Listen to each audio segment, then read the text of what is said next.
Rihanna, America's princess, is pregnant. She looks beautiful, and the way Rihanna is being celebrated after the announcement of her bundle of joy should be the reality for all black women. But it's unusual for America to celebrate a black woman's pregnancy.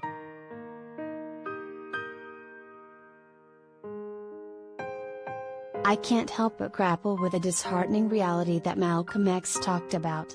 He said, "The most disrespected person in America is the black woman. The most unprotected person in America is the black woman.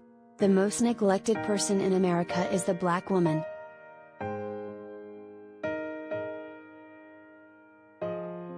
So as we celebrate this moment with Rihanna, who is also a social justice activist and philanthropist, let's also continue to amplify the horrors that black women are facing with maternal health due to racism in this country.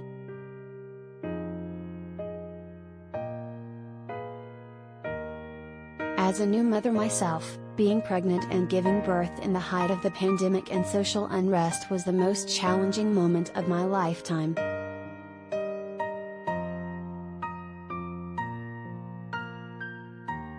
When I found out I was pregnant, I didn't know if my partner would be able to be with me when I gave birth.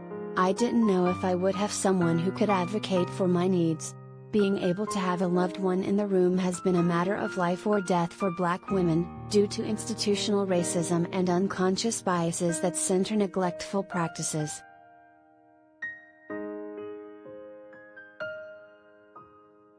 In the summer of 2020, as concerned and outraged citizens across the globe gathered in order to protest against police violence in America, black people in labor were being stopped on the way to hospital by police and harassed. I live right in the middle of downtown Baltimore, and I could hear the chants and see the signs of hundreds as they marched down to City Hall. After dark, when the protesters went home to restore, the next group of outraged citizens took their suffering to the next level by breaking glass windows of all the surrounding buildings, including the building I live in.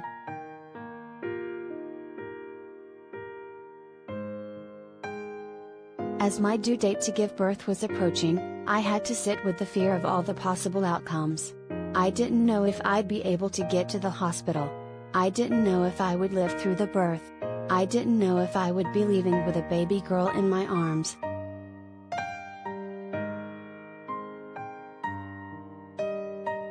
My daughter, Rain, was born on Juneteenth, Black People's Independence Day, which is now a national holiday.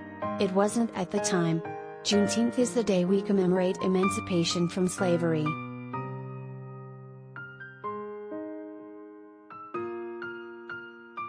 During labor, I was on the phone with Washington, D.C.'s police chief. I was organizing in partnership with community activist Sharon Wise and had planned a peaceful rally and march in D.C. in order to amplify the voices of Ward 8, the city's ward that has the most African American people and the fewest resources. I didn't anticipate Rain coming days late and that I would have to induce my labor.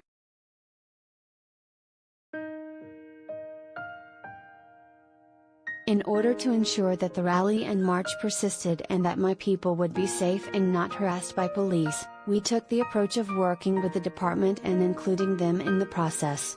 As my labor progressed, I was having trouble breathing. As a black woman, I had to tell a series of medical professionals, "I can't breathe."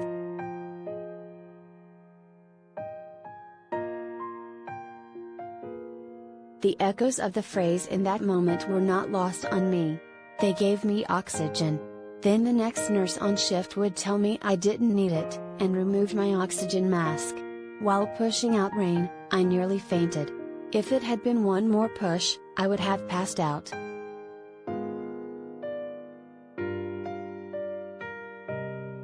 Doctors believe black women less when we say we are in pain. I was FaceTiming with my sister and mother, who weren't allowed in the hospital because of COVID. The doctors would tell me I couldn't do it. They didn't give a reason. I had to fight for my rights.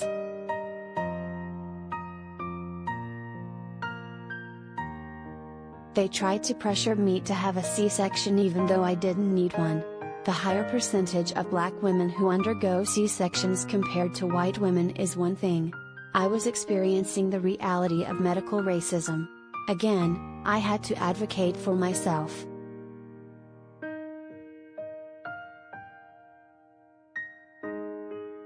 My partner, James, was there, and he also advocated for me. We were lucky.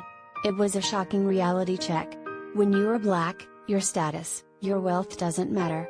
Even having insurance doesn't change things.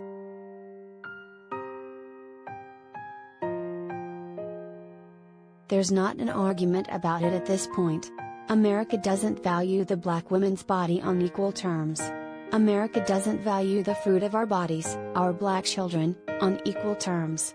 Black women are still viewed through racist stereotypes as welfare baby mamas.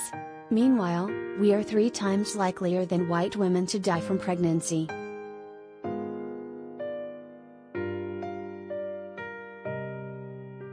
I train young women to run for political office on both sides of the aisle. Many of them say they're not political when we first meet. But I tell them if they don't advocate on issues they care about, then decisions get made for them.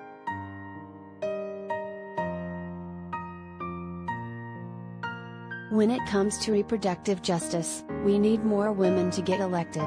Reproductive justice reflects the lives and experiences of black women, including all of our identities, who have been denied a full range of services and protections, and uses the lens of intersectionality, in order to acknowledge how multiple systems of oppression work together.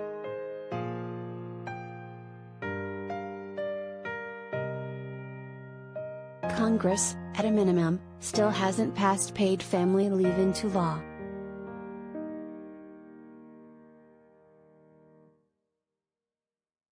So, yes.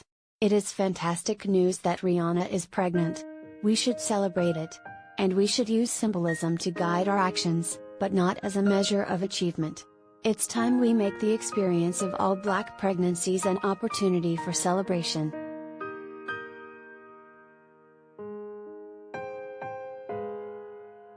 Tiara Stewart is Chief Program Officer at Ignite. It is America's largest and most diverse organization for young women's political leadership.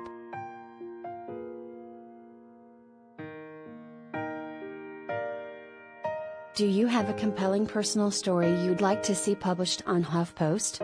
Find out what we're looking for here and send us a pitch.